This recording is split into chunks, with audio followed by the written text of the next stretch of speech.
Oh. Diwata, bangag! Bangag! Bangag! Diwata, ungkoy, bangag! Grabe naman yan, Maris. Hindi, ano lang po yung ano? Kumusta po siya? Kumusta Ano? na lang po yung Wala. Oh. Wala. Wala. Wala, madam. Hindi ka i-entertain kasi napaka-plastic mo. Oh, para ho sa mga kababayan nating nasa Netherlands, pagka nakita nyo ho yung si Maris Umali, alam nyo na gagawin. Nakita nyo ho ang ginawa nitong si Senator Robin Padilla, inisnab niya ho yung ali na yan kasi napaka-plastic. Dito sa video na to, lumabas ho yung pagiging maldita nitong si Maris Umali. Pero bago lahat ng yan, isang like at isang subscribe. Masaya na ho tayo dyan at sa mga gusto sumali sa ating community, yung join button nandyan lang ho sa baba. Bago natin umpisahan ang ating talakayan, gusto ko ho munang pasalamatan lahat ng nagpapakulay dyan sa comment section. Hindi ko na ho kayo maisa-isa-isa. Mega love shoutout sa lahat. Ayun na nga mga kababayan, pero sa mga susunod na video natin, may mega love shoutout ko kayo. Lahat isa-isa. Isang video, puro mega love shoutout lang. Eto mga kababayan, bago humapasarap ang ating kwentuhan, gusto ko ho munang ipakita ito sa inyo kasi maraming nagtatanong sa atin kung saan daw tayo makakakuha ng maaasahang impormasyon. Kumbaga walang hindi kargado ng mga bias na media. Ito ho mga kababayan. Yan ho mga kababayan. Kung kayo ho ay nakasubscribe dito sa ABS-CBN at GMA News, yan GMA, dyan ho nagtatrabaho si Maris Umali. Sa ABS naman ho, doon nagtatrabaho yung ali na sinabihan nung isa sa mga kababayan natin dyan sa Netherlands, bakit kami magpapapicture? Anti-Duterte naman kayo. Di ba? Napanood nyo ho yun. O dyan naman ho nagtatrabaho yun. Kumbaga talagang yung dalawang ingratong ali na yon, nagsama ho sila dyan sa Netherlands. Ang ipinapadala ho pala nitong mga malalaking media na to dyan sa lugar na yan, yung mga cops na reporter nila.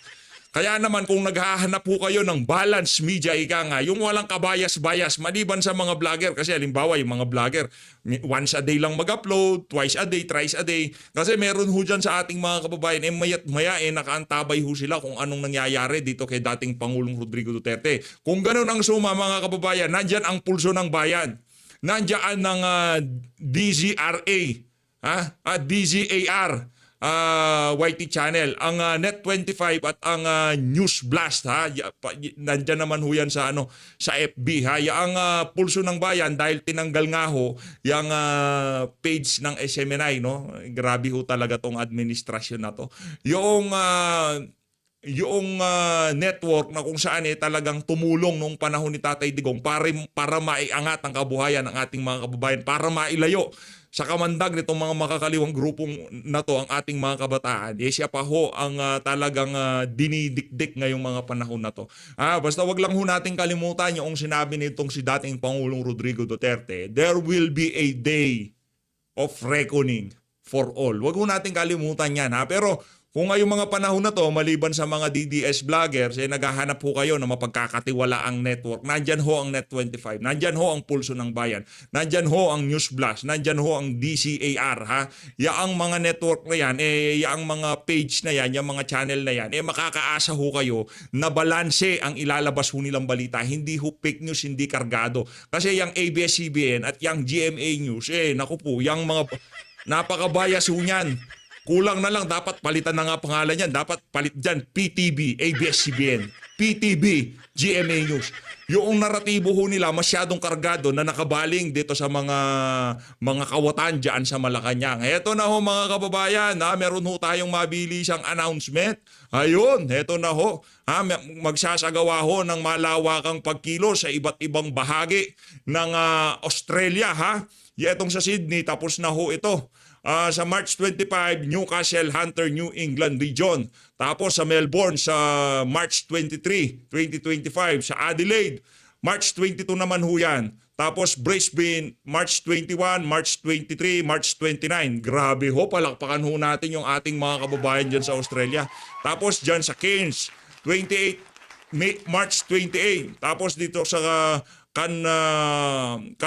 Canberra, March 28. Dito sa Perth, March 22, sa Darwin, March 16, sa Hobart, March 29, screenshot nyo na ho yan. Kung malapit lang ho kayo dyan sa area, syempre, suportahan ho natin, pakita ho natin ang ating tunay na pwersa dito sa mga bangag na to. Dahil namimihasa ho sila, akala nila iniwan na ho ng ating mga kababayang OFW, itong si dating Pangulong Rodrigo Duterte. Sa sobrang kabangagan nila, akala ho siguro nila doon sa mga propagandang pinalabas nila dito sa mga bias media na to, yung paninira ng ABS, ng GMA dito kay Tatay Digong, kinagat ho yun ng ating mga kababayan. Kaya naman, para sa mga nasa Australia, magkaisa ho tayo para suportahan itong si dating Pangulong Rodrigo Duterte. Mag-comment ho kayo ha, kung nasa Australia kayo at pinapanood nyo itong video na to. Rekta na ho tayo dito kay Aling Maris Umali. Dito makikita nyo ho kung gaano kawalang ya itong Ali na to. Meron pa ho siyang nalalaman na kumusta, pero pagka wala ng kamerang nagre-record o hindi niya alam, meron palang nagla-live sa tabi niya, napapamura-mura pa ho yung Ali na yan. Heto, pakinggan nyo ho ito mga kababayan.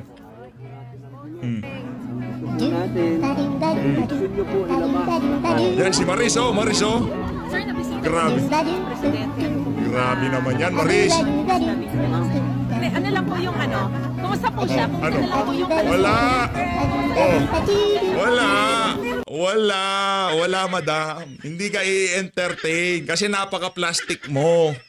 Pagkatapos mong binanat-banatan itong si Secretary Medialdea, kesyo noon daw hong lumapit itong si Medialdea, bigla ho siyang pumikit. Ayaw daw hong magpa-interview. O sino ba nag-i-interview dyan? Alangan naman vlogger. Yung mga DDS, sa tingin nyo ho ba, iistorbohin itong si Secretary Medialdea kung nakita na nilang isinasakay na sa ambulansya? Natural, mga kups na mainstream media reporter lang gagawa niyan, yung mga feeling entitled. Yung pagiging entitled nila sa Pilipinas, kinarga ho nila ito papuntang Netherlands. Ganyan ho sila kawalang yan. Ayan, hindi ka nakakuha, Brad. Madam, di ka nakakuha, pahiya ka, tablado ka dito kay Senator Robin Padilla. Palakpakan ho natin itong si Senator Robin Padilla. Alam nyo mga kababayan, sa mga basher ni Senator Robin,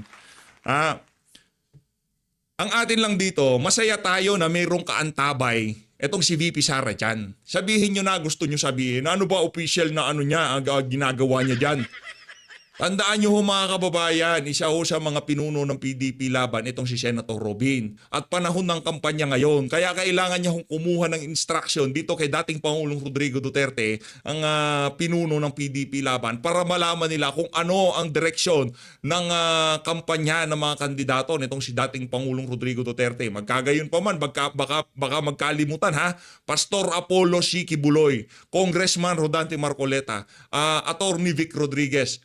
Huwag ho nating kalimutan yung mga kandidato na yan. Dahil yung mga kandidato na yan, lalo na itong si Pastor Apollo Kibuloy, grabe na sobrang ramdam ho natin No, nakakulong itong si Pastor, imbis na isipin niya yung kaso niya, ang iniisip ho nitong mama, yung kaibigan niya na nakulong doon sa ibayong dagat. Anong sabi ni Pastor Kibuloy? Magpapadala siya ng tulong para dito kay dating Pangulong Rodrigo Duterte. Ibang klase ho ang pagkakaibigan nitong pagkakaibigan nitong si Pastor Kibuloy at itong si dating Pangulong Rodrigo Duterte. Partida, parehas silang nakakulong. Pero itong si Pastor Kibuloy, iniisip niya yung kaibigan niya kasi nga naman, itong si Pastor nakakulong siya sa Pilipinas. Kahit sabihin na natin na ang pangit na sitwasyon ni Pastor Apollo Kibuloy diyan sa kulungan niya, nasa Pilipinas pa rin siya kahit papano, di ba? Yung mga mahal niya sa buhay, madadalaw siya, mapapakiusapan yung mga gwardya, hindi ho kagaya ng sitwasyon diyan sa Netherlands. Talagang magmamakaawa ho tayo dyan. Mantakin nyo Senator Robin Padilla, pinakamataas na nakuwang boto noong senatorial election noong 2022, pero nakikiusap dahil nga naman hindi natin kulungan yan. Hindi ho natin bansayan, Yun ho ang hirap. Kahit sabihin na natin malamig, malinis, iba pa rin ho yung nasa Pilipinas ka. Kasi kahit tayong mga taga-supporter, pwede ho tayong pumunta sa labas, magdala ng placards at mapapakita ito kay dating Pangulong Rodrigo Duterte. Pero dyan sa Netherlands, napakahirap po ng kalagayan itong si dating Pangulong Rodrigo Duterte. Meron ho tayong nakitang report nitong si Maris Umali kesyo para daw nasa hotel itong si Tatay Digong, okay daw kalagayan. Huwag nyo nang pakalmahin, kumbaga, yung tipong okay lang naman siya doon. Huwag na kayong mabahala. Ang OA naman ng mga DDS na to. Hindi. Yun mo kasi gustong mangyari nitong mga mainstream media na to. Ipakita na okay lang si Digong doon. Walang problema sa kanya. Naka-aircon. O, hindi na pala naka-aircon. Malamig. Ha? Para siyang na... Siya ka ba nakakita ng hotel na kulungan? Anak ng tokwa. Kahit anong sabihin mo, kahit ano pang ilagay mo dyan, pagka hindi ka makalabas, meron tayong problema dyan. Oh. Tablado ka, madam. Yun, tablado ka. Hanggang sa ngayon, pagka nakikita ho natin tong video na to, hindi ho nating maiwasang hindi malungkot. Sobrang lungkot ho ng nararamdaman natin. Kaya sa mga kasama natin dito, talagang di ho natin nagawa ng video itong mga video na to. Talaga nung mga panahon na kainit-initan nito, napakabigat sa dibdib eh. Di ko pa malaman yung ibang siguro sanay na sila sa mga ganitong klase. Ibang mga, wag na nga lang, baka may magalit na naman. Heto na ho. Daming kagalit. Ito, panoorin ho natin. May butasan ka lang yung kompleto ng Grabe oh. Madirin. Matapad Grabe, oh. natin, di ba nito kalaban natin? Sakit. Kaya mo Ayan o si Ma'am Kitty si Ma'am Kitty Duterte, ibang klase yung yakap niya kay Tatay Digong. Kung ito na lang ho mga kababayan, para sa mga kababaihang nanonood sa atin, mga kalalakihan, yung mga umiyak noong inaresto itong si dating Pangulong Rodrigo Duterte. Tayo ho taga-suporta ni Tatay Digong. Hindi ho natin siya kaano-ano. Basta tayo naniniwala dito kay Tatay Digong na nung panahon niya talagang gumanda ang estado ng pamumuhay ng bawat Pilipino. Sobrang sakit ho sa atin, di ba? Pag nakikita natin yung tipong maluluha-luha pa tayo. Di ba? Masakit talaga eh. What more dito kay Ma'am Hanilet, dito kay kay VP Sara, kay Ma'am Kitty, dito kay Mayor Baste. Sobrang sakit ho siguro. No, kaya yung galit nitong si Mayor Baste Duterte nung nagsalita ho siya, kumbaga naiintindihan natin yung pagsigaw na yung you are nothing, yung ginano niya si Marcos Jr. Pero okay ho yun, marami hong nabuhayan sa ating mga kababayan nung narinig nilang nagsalita itong si Mayor Baste Duterte. Heto, lipat na ho tayo dito kay General Diwata. Hindi ho talaga natin kayang babaran yung mga video na yun dun sa Villamor hanggang ngayon. Ito na lang. Pagtripan na lang ho natin itong si Diwata. Ito Diwata, tandaan mo, Tore, ha? Kailanman, habang buhay, itong tandaan mo, wala kang matatanggap na respeto sa sambayan ng Pilipino. Kahit na bilyon-bilyon pa ang laman ng bank account mo. Kahit na, hindi ko sinasabing bilyon-bilyon. Malay natin, may business yan, marami palang pera, di natin alam, ha? Kahit na marami ka pang ari-arian at pera na pinagmamalaki. Ito tandaan mo, wala kang makukuhang respeto sa sambayan ng Pilipino. Ngayon maangas ka lang kasi naka-uniforme ka pa. Pero pagka pantay-pantay na tayo sa karsada, pakinggan nyo ho ito mga kababayan. Diwata, bangag! Diwata, unggoy, bangag!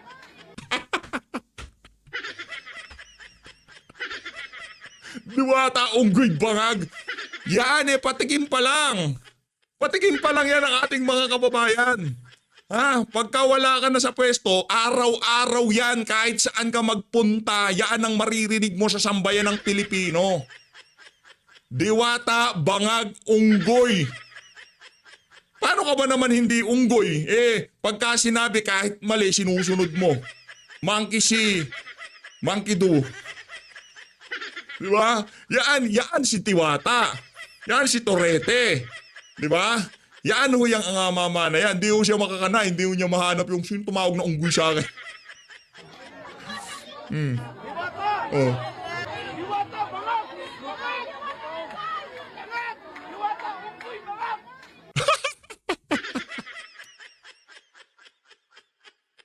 Pambira talaga. Lakas man trip ng mga Pilipino. Sabi siguro nung yarin lamang binabo nyo si Tatay Digong. Nung kay OJC yan. Kay OJC pa lang. Yan na nararamdaman. Yan na ang hugot ng sambayan ng Pilipino dito sa mama na to.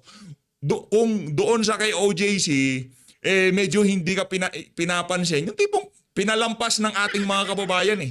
Kumbaga nung nahuli na itong si Pastor Kibuloy, kumbaga bumaba ang galit na sambayan ng Pilipino. Huwag kang mag-alala. Nicolas Torre, maya't maya i-remind ko ang mga kababayan natin kung anong katarantado ang ginawa mo kay dating Pangulong Rodrigo Duterte. Ngayon, hindi pa natin kayang panoorin yung mga kababuyan, yung tipong kakalad ka rin mo si Tatay Diggs. Hindi ko pa maaano yan. Hindi ko pa mapapanood ng dire-diretso yan. Pero dito sa isa na to, pagka natapos na, natapos na ang lahat, i-remind ko ang ating mga kababayan sa mga kababuyan na ginawa mo kay dating Pangulong Rodrigo Duterte. Dito na ho tayo kay Sir Malcolm, ha? Pakinggan ho natin ang speech niya. O di naman ho kaya, dito na tayo kay Boying Ray Mulya. Ha? Pakinggan ho natin ang naging talakayan dyan sa Kapihan sa Manila Bay. Naku, matindi ho ito. Marami na namang matitrigger happy nito. Matitrigger lonely. Totoo lang, ayaw kong yung sa House of Representatives, ayaw kong banatan, ayaw kong pakinggan kasi mga basura lumalabas sa bunganga nila. Kumbaga ngayong mga panahon na to, hindi ho natin kailangan yung mga congressman na kung ano-ano mga pinagsasabi. Ayaw na ho natin silang bigyan ng airtime. Ngayong mga panahon na to, gusto ho nating ipakita yung mga nagpapakita ng suporta kay dating Pangulong Rodrigo Duterte. Kumbaga yung mga OFW natin na nagsasalita, nagpapahayag, ng pagsuporta dito kay dating Pangulong Rodrigo Duterte. Again ulitin ho natin. Eto ho. Yan ho, tandaan nyo ho, Pulso ng Bayan, DZAR, Net25 at News Blast. Yan ho ang mga mapagkakatiwalaang page at YouTube channel na pwede ho nating i-subscribe, i-follow, suportahan. Yang nasa baba, yan ho yung pinaka-bias. Ayan, dalawa na yan. Yung pinadala ho nilang dalawang reporter dyan sa dahig, nag-aasiko sila ng lagim. O, ito na, boying na ho tayo. He's the Justice Secretary of our government. So without further ado, I would like to Dito na si give the Bonjing floor Ray. for the opening remarks of our guest, Justice Jesus. I think the guy who did the most of the talking because the secretary has recently fell not good in himself, but I'm very glad that he's now up and fit and fit to the T. Anyway, Attorney Miko Calvano. Good morning, sir. Masyado akong ngayon kong nakita sa in person, so pardon my Ang pogi. Starstruck. Nico Calabano, pogi. Grabe naman niya, parang yan na ho ba ang definition ng pogi sa inyo? Parang masasaktan naman sa inyo si PH update dyan. Anak ng tokwa. Di ba? Yan na ba, Nico Calabano, yan na bang pogi sa inyo? Grabe naman. Wala nga ang balbas yan eh. Wala nga yan eh, masyadong baby. Di ba? Tayo, tignan nyo naman yan. Di ba? Yung mga... Oo, medyo puti na yung ibang mga bigote natin, pero laban kung laban ho yung mga yan. Kung yan ang definition ng pogi sa inyo, naku, ewan ko na lang. He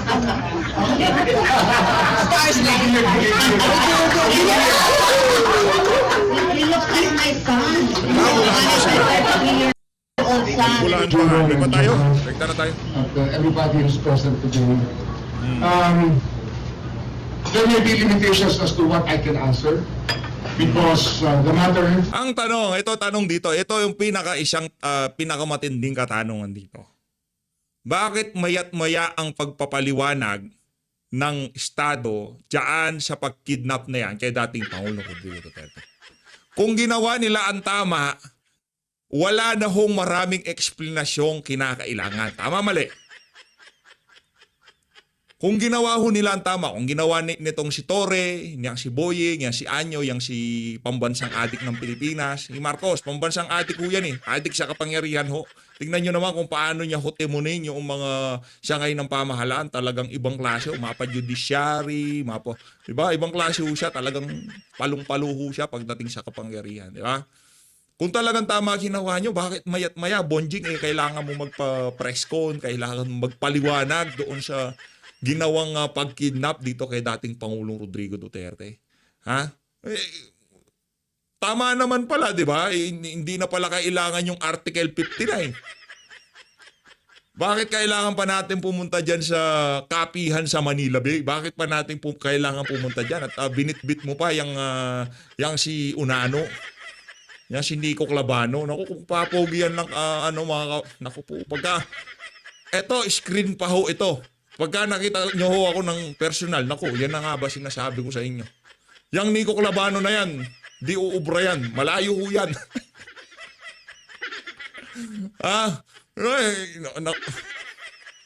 Meron hong lahing German to, parang si Vice President Sara Duterte. Wala naman hong Pilipinong ganito. Joke lang, baka maniwala yung mga kababayan natin. Pure-blooded ho ako, pure-blooded Pilipino. Baka... is sub judice, and I will have to appeal before the Supreme Court Nako, sa because BBC. our Solicitor General has decided to recuse himself for his own personal reasons. Nako, sa BBC tayo dyan. Because of that, there will be limitations as to what I can answer. So please ask the questions that will not entail by violating the sub judice. Thank you. Okay. To start off our conversation, sir, at the time of the arrest, as we were talking about earlier, at the time of the arrest of former President Duterte, you were out of the country attending a conference on illegal drugs before the United Nations drugs in Austria. Sir, can we just start off with a question? Let's say it's by fate that you are out of the country attending an illegal drugs conference. Well, nothing is coincidence, if you all believe it, right? But I was already about to board the plane when I was told that there were rumors about ICC warrant coming. Ang kapal ng mukha nitong si Boying. Matagal na nakikipag-ugnayan ang administrasyon ni Marcos Jr. sa ICC. At yung ilinabas nitong si Ma'am Sas Rogando Sasot, di umano, ang estado pa, ang administrasyon ni Bangag, ang nagbigay ng ideya sa ICC na ipadaan sa Interpol ang warrant ni Tatay Digong. Kapal ng mukha nito. Ang galing manloko, yung tipong, wala biglaan biglang lumabas yung ganito-ganyan ganyan tayo loko Paano na lang pagka wala yang si Ma'am Sas? Kasi sa kanya natin nakukuha yung mga impormasyon na ganyan di ba? Paano na lang pagka wala yang si Ma'am Sas Rogando Sasot? Kumbaga nagpalutang ng ideya, parang ganito strategy ni Bangag ganito. Hindi namin, wala kayong jurisdiction dito. Hindi namin pwedeng honor yaang warrant to arrest kung sakaling issuehan nyo man yan si Digong. Hindi pwede kasi wala kayong jurisdiction. Pero kung sakaling ipadaan nyo sa Interpol, hindi naman namin pwedeng tanggihan. Kasi meron kaming meron kaming kasunduan dyan sa Interpol. Kayo, hindi kayo pwede. Pero pag pinadaan nyo dito, yun. Aaksyonan natin yan. Pag-aaralan natin yan. Kailan ipinalutang niya ang Interpol na yan? Ni Bersamin. Long time ago. Tagal na ho yan. Nagkaroon ng ideya ang Interpol doon sa mga pronouncement ng gabinete nitong si Marcos Jr. Anong sinabi ni Bersamin? Pagka pinadaan sa Interpol, natatalima tayo dyan. Pero hindi ho nila ipinaliwanag. Ito si Boying pinaliwanag niya kaso nagka-amnesia. Nauntog siguro ulo niya. Di ba? Pinaliwanag niya na dapat kung magkaroon ng warrant na galing ICC, dapat idaan muna ito sa local courts. Hindi ho nila ginawa yun. I-skip na naman nila yung step na yun. But because I was about to board the plane, I couldn't do anything much. But board the plane and hope that by the time I arrived in Vienna, things would still be okay. And that's it. I was able to make calls when the moment I arrived in Vienna to ask what was happening. And definitely, there was no news until 3 in the morning here, when the diffusion order or warrant came out from the ICC towards the Interpol, because it was transmitted to the Philippine Center for Transnational Crime. They were the ones who received it.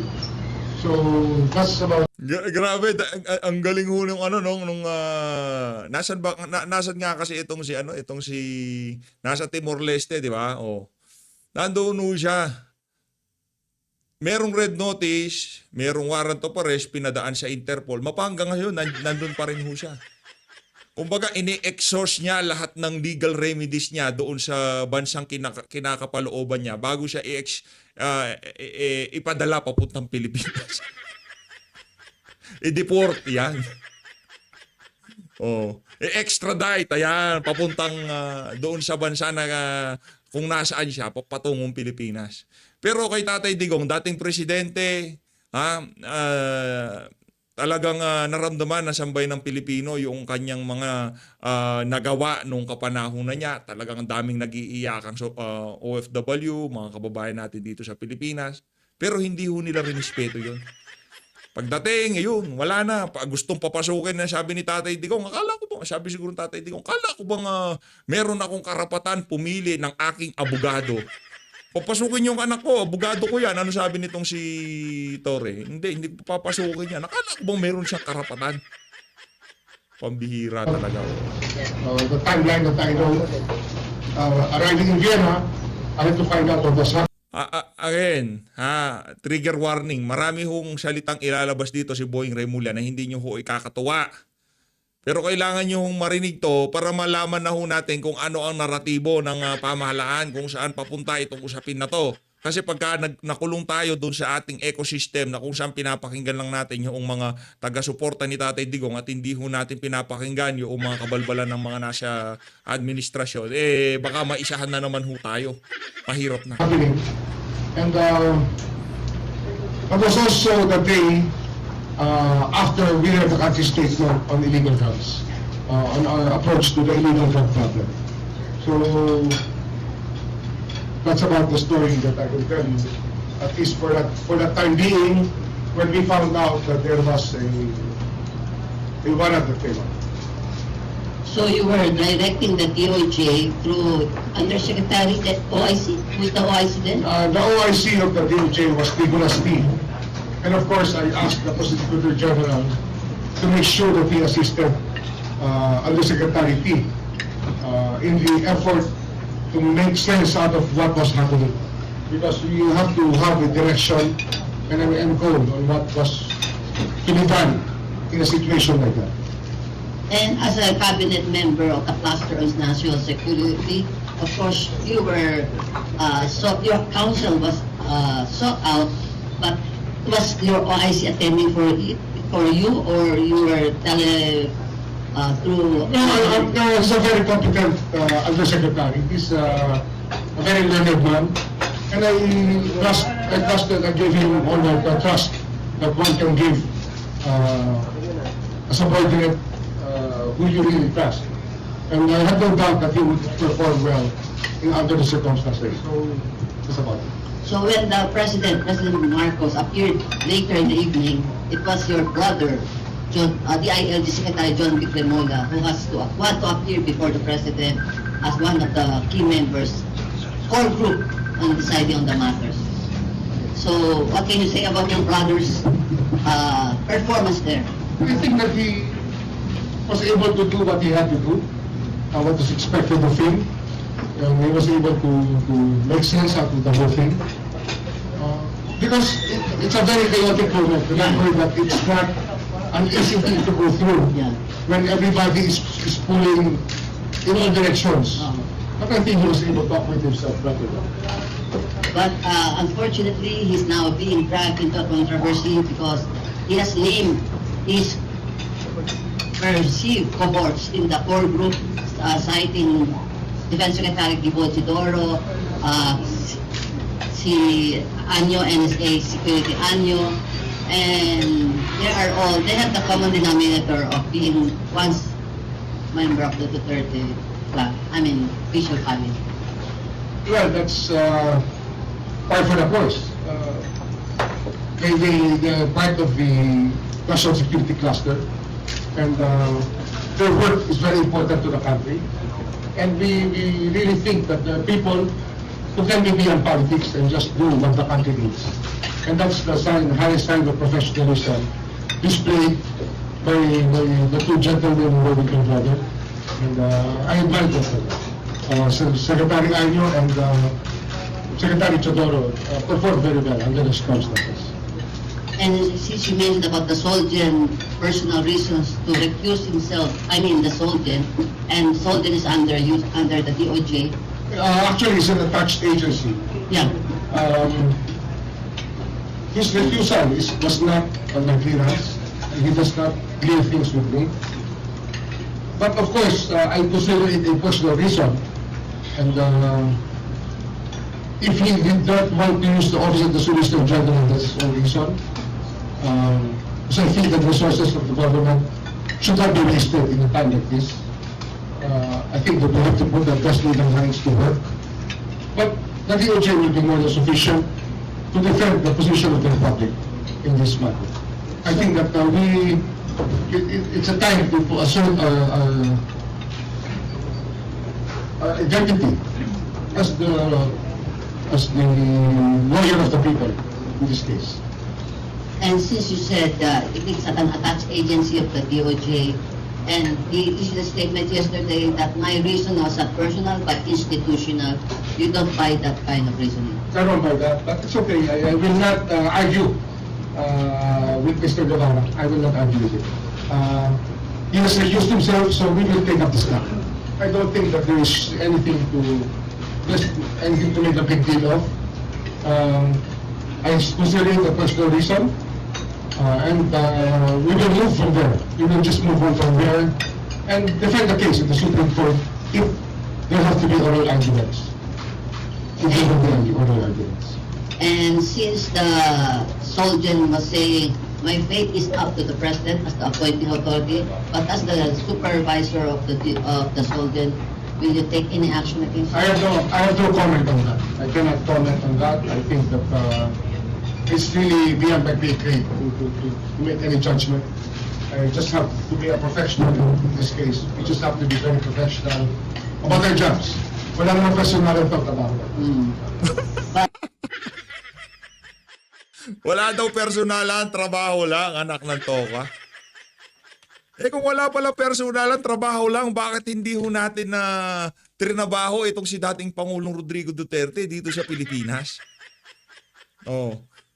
Eh kung palang ano yan, kung hindi personal, bakit ngayon panahon ng eleksyon, ngayon nyo trinabaho itong si Tatay Digong, ngayong kasagsagan ng kampanya? Di personal ha? Hindi ho personal. Pwede naman siyang sampahan ng kaso dito. Pwede hong pag-usapan niya ang ilan ba? 41 na lang ho. Yung dalawa umatras na eh. Nabisto yung dalawa. Yung 41 na pumunta sa ICC na di umano na biktima ng EGK ni Tatay Dig. Eh, bakit hindi na lang sa inyo diyan sa DOJ? Ganun na ho ba kayo kainutil diyan sa DOJ?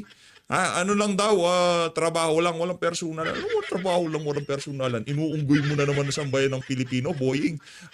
Noon pa lang, kakaupo mo pa lang dyan sa DOJ, puro na kayo personal sa mga Duterte. Mula dyan sa issue nito kay Pastor Apollo Kibuloy, kay Tep, lahat na ang mga kilalang individual na nagkaroon ng issue dyan sa, naku, mayayari tayo dito. Sige na nga, wag na lang. Di ba lahat, di ba, mula kay Tebes, Pantag, lahat yan. Lahat to, Pastor Kibuloy, lahat to ng mga kilalang kaalyado nitong si dating Pangulong Rodrigo Duterte na nagka-issue. Sinong pinaka-excited na bumira dito sa mga individual na to? Hulaan nyo ho yung ahensya ng pamahalaan na talagang dumikdik sa mga individual na yan. Diba? Hulaan nyo na lang ho. Hindi ko na mapanggitin dito. Baka sabihin nitong si Boying, pinipersonal natin siya. Ito na nga, dito na lang tayo kay Sir Malcolm para masaya usapan natin. Kasi itong si Boying, ang pangit kabanding eh. Ito, dito tayo kay Sir Malcolm, no? Ibang klase ho itong, actually noong 2017, 2016, pina-follow na ho natin tong mama na to. Pero noong pagkapanalo nitong si Bangag, medyo na nahimik ho siya sa sa social media. Kumbaga, nawala na ho siya sa politics eh. Hindi na ho siya masyado ganun ka-active kagaya nung panahon ni Tatay Digong. Pero ngayon ho, nung kinulong si Tatay Digong, nagsalita ho siya. Ito, pakinggan ho natin mga kababayan, matindi to. And I saw the pictures of the president and the videos of the president being brought onto the onto the aeroplane. As I've said a few times now, you know, I've been on Learjets myself, not to fly with them, but to bring patients off them. They're quite a small aircraft, and you know, they don't have the big flat bed seats or suites or anything like that. And he's an elderly man. You know, if you remember during his presidency, he didn't travel very far. He didn't take grueling 20-hour flights. So subjecting to a 21-hour flight with a 5-hour stop in the Middle East. To put him through all of that, he looks tired, he looks exhausted. A few days ago I launched a petition, and my petition was simply saying, if you guys remember back to the time of COVID, so basically they did this thing where they had these trials online, so you would be on the guys were in the prison and they would have a video system. Why couldn't they do that in this occasion? The president already said he welcomed the ICC, he welcomed the investigation, but he welcomed the investigation in the Philippines. What he didn't want to happen is for him to be dragged 20 hours without any chance of having any kind of appeal process. When you leave the country, you know, to be arrested or something, there has to be a process. You have to be extradited. There has to be a court process. That didn't happen in this case, and that was wrong. I'm not saying that I don't believe that he should explain his role in what happened. I believe that's the case, but the way it was done was not correct. It was like he was kidnapped. It was like he was a thief in the night. And I'm not going to talk about the plane or anything else, but I've read the reports online, and I'm also really saddened. You know, I met President Duterte personally, along with Mo, and there was on that day there was about 100 of us, and I was able to get into the president's inner circle. It was Joe who let me stand next door to the president.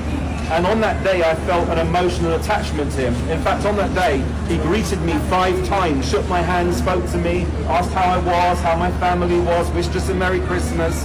So people can't say to me now to remain silent. I've lost some very dear friends to me recently, long-time friends, for standing up. I wasn't going to stand up. I had to speak to my wife, and we're like, are we going to do this? And she wasn't happy about me being so vocal, but I believe I have to do it. I believe it will be a disservice if I don't stand up and do what I've done. So basically I launched a petition. It now got 63,000 signatures. The only reason why I stopped it is because some Filipinos got confused. Some people thought they had to donate. So what was happening was people were saying to me, you're taking money. Not a penny of that went to me, it went to change.org. So when somebody signs a petition on change.org, they have an opportunity to donate money, $10. But thousands of pounds through that petition were donated to change.org. Para ho yung yung campaign na ilunungsad din nitong si Ma'am Sastrugando Sasat, yung wala pang 24 hours, umabot na ho sa 200,000 yung pumirma doon sa petition. I haven't got a massive problem with that, but I didn't want Filipinos to have to pay out any more money. And what I also wanted to do was that to go to the ICC. So 3 o'clock in the morning, I sent that electronically to the ICC. And on Sunday, I'm flying to The Hague, Netherlands, and I'm going to be having some events happening that day. And on Monday, I'm going to go to the ICC personally. And people say, why do you do it? Because I'm going to use my voice. I'm going to physically stand in front of the ICC and say that I'm unhappy. Very kindly, the community there have offered to drive me there. They've offered to print out the petitions.